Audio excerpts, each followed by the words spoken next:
بسم اللہ الرحمن الرحیم الحمد للہ نحمدہ ونصلی علی رسولہ الکریم اما بعد قال رسول اللہ صلی اللہ علیہ وسلم لا عدوى ولا طیار ولا حام ولا سفر۔ محترم برادران اسلام، سفر کے مہینے میں دور جاہلیت کے اندر بہت ساری غلطیاں اور جاہلیت کے جو کام ہوتے تھے ان میں سے خاص کر کے دو کام ہوتے تھے۔ پہلے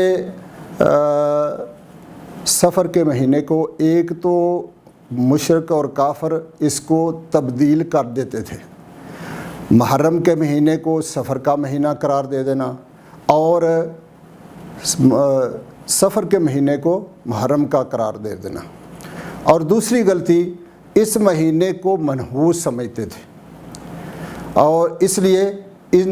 اس مہینے کے اندر شادی نہیں کرتے تھے اور کوئی اچھا کام نہیں کرتے تھے۔ وہ سمجھتے تھے کہ اس مہینے میں یہ مہینہ بدشگون ہے اور یہ منحوس ہے اور اس کے اندر کوئی اچھا کام سفر کرنا یہ نہیں کرتے تھے اور اس سے فال لیتے تھے۔ تو اللہ کے نبی صلی اللہ علیہ وسلم نے فرمایا لا عدوى، آپ صلی اللہ علیہ وسلم نے 4 باتیں فرمائی کہ کوئی بیماری متعدی نہیں ہوتی، یعنی کوئی بیماری اپنے آپ کسی کو دوسرے کو نہیں لگتی۔ تو وہاں پر ایک دیہاتی تھے، اللہ کے نبی صلی اللہ علیہ وسلم سے فرمانے لگے، کہنے لگے کہ اللہ کے رسول صلی اللہ علیہ وسلم، ہمارے پاس اونٹ ہیں اور بڑے ہی ان کو ہم نے اچھی تربیت کی ہے، وہ کھانا ان کا چارہ اچھا ہے، بڑے خوبصورت ہیں، اور ان میں اگر کوئی خارش زدہ کھرک والا اونٹ آ جاتا ہے تو ان کو بھی بیماری لگ جاتی ہے۔ تو آپ تو فرما رہے ہیں کہ کسی بیماری سے دوسری کو بیماری نہیں لگتی۔ تو اللہ کے نبی صلی اللہ علیہ وسلم نے فرمایا کہ ساتھی یہ بتاؤ کہ جو پہلا اونٹ تھا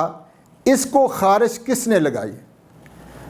تو اس سے معلوم ہوا کہ یہ خیر اور بلائی اللہ تعالیٰ کی طرف سے آتی ہے، نہ کوئی جگہ منحوس ہوتی ہے، نہ کوئی سال، نہ مہینہ، نہ دن۔ ہاں یہ بات ضرور ہے کہ افضل ضرور ہوتا ہے۔ سال کے اندر مہینوں میں جو افضل مہینہ رمضان کا مہینہ افضل مہینہ، دنوں میں افضل دن جمعہ کا دن افضل ہے، لیکن منحوس کوئی دن نہیں ہے اور کوئی بدشگون والا دن نہیں ہے۔ اسی طرح آپ صلی اللہ علیہ وسلم نے منع فرمایا کہ ایک تو بیماری دوسرے کو نہیں لگتی، اور نمبر 2 کہ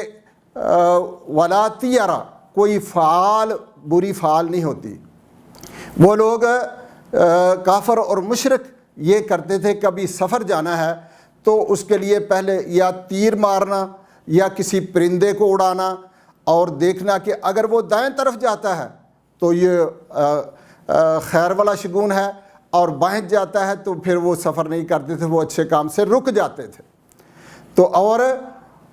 ولا حام، اللہ کے نبی صلی اللہ علیہ وسلم نے فرمایا نہ ہی کوئی پرندہ منحوس ہے، اور جس کی وجہ سے اگر کوئی پرندہ، کوئی الو بیٹھ کے گھر میں بیٹھ جائے تو لوگ سمجھتے ہیں کہ کوئی یہ پیغام لے کے یہ منحوس ہے، اس میں ہمارا کوئی شخص مرنے والا ہے۔ تو اللہ کے نبی صلی اللہ علیہ وسلم نے فرمایا کوئی جانور منحوس نہیں ہوتا، ولا سفر، اور نہ ہی سفر منحوس ہوتا ہے۔ اللہ کے نبی صلی اللہ علیہ وسلم نے فرمایا کہ اللہ تعالیٰ، لوگ زمانے کو گالی دیتے ہیں، اللہ تعالیٰ فرماتا ہے کہ لوگ، نبی کریم صلی اللہ علیہ وسلم نے حدیث سے قدسی ہے کہ اللہ کے نبی صلی اللہ علیہ وسلم نے فرمایا کہ اللہ تعالیٰ فرماتا ہے کہ لوگ مجھے ایذا دیتے ہیں، تکلیف دیتے ہیں، اس بات سے کہ لوگ کہتے ہیں کہ زمانہ برا آ گیا۔ آپ نے دیکھا بہت ساری لوگوں کے منہ پہ ہوتا ہے کہ زمانہ ہی بہت برا آ گیا۔ کوئی زمانہ برا نہیں ہوتا، وہ زمانہ، اللہ کے نبی صلی اللہ علیہ وسلم نے فرمایا کہ اللہ تعالیٰ فرماتا ہے کہ لوگ مجھے ایذا دیتے ہیں، تکلیف دیتے ہیں، یہ کہہ کر کہ زمانہ برا آ گیا ہے۔ حالانکہ زمانہ، بادشاہت ہر وقت اللہ کی طرف سے، اللہ ہی زمانہ ہے۔ تو اس لیے اس وقت کے اندر کچھ لوگ ایسا سمجھتے ہیں کہ جیسے ہی کوئی دکاندار دکان میں پہلا گاہک آ گیا، یہ ادھار لینے یا کوئی مانگنے کے لیے آ گیا تو وہ شخص کو منحوس سمجھتے ہیں اور کہتے ہیں دیکھیں آج یہ ادھار لینے آیا دکان کھولتے ہی اور آج سارا دن کام نہیں ہوگا۔ میرے بھائیوں، یہ منحوسیت یہ ہمارے اندر کی ہے، ہمارے گناہوں کی وجہ سے ہے، اور یہ تو آپ کے لیے خیر و برکت ہے اگر آپ نے صبح سے ہی ایک کسی کو ادھار دے دیا، کسی کے لیے آسانی کر دی، یا کسی کو اللہ کے راستے میں جو توفیق دی اللہ تعالیٰ نے وہ دے دیا، تو یہ تو باعث برکت ہے۔ تو بجائے یہ اسلام کے خلاف یہ سمجھتے ہیں کہ اس سے جو ہمارا سارا دن جو ہے یہ نقصان دہ ہو جائے گا، گھاٹا پڑ جائے گا، منحوس بندہ آ گیا۔ تو اس لیے نہ کوئی بندہ منحوس ہے، نہ کوئی دن اور نہ کوئی مہینہ۔ بہت سارے ہمارے پاکستان کے اندر، انڈیا کے اندر اس مہینے کے اندر شادی نہیں کرتے، وہ سمجھتے ہیں یہ مہینہ منحوس ہے اور خیر و بلائی سے یہ مہینہ خالی ہے۔ تو اس لیے یہ جو عقیدہ رکھنا ہے یہ درست نہیں ہے، یہ کوئی زمانہ کوئی وقت یہ درست نہیں ہے۔ ابن القیم رحمہ اللہ اپنی کتاب میں ایک واقعہ لکھتے ہیں کہ ایک بادشاہ اپنے گھر سے وزیروں ہمشیروں کے ساتھ نکلا اور اس نے دیکھا کہ ایک بہنگا شخص سامنے نظر آ گیا،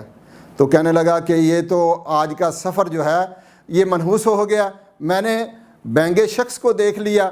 تو میرا کام نہیں ہوگا۔ اس نے کہا کہ اس کو پکڑ لو، جیل میں ڈال دو۔ تو وہ اپنے کام میں چلا گیا اور کام کر کے واپس آیا، تو اس نے کہا کہ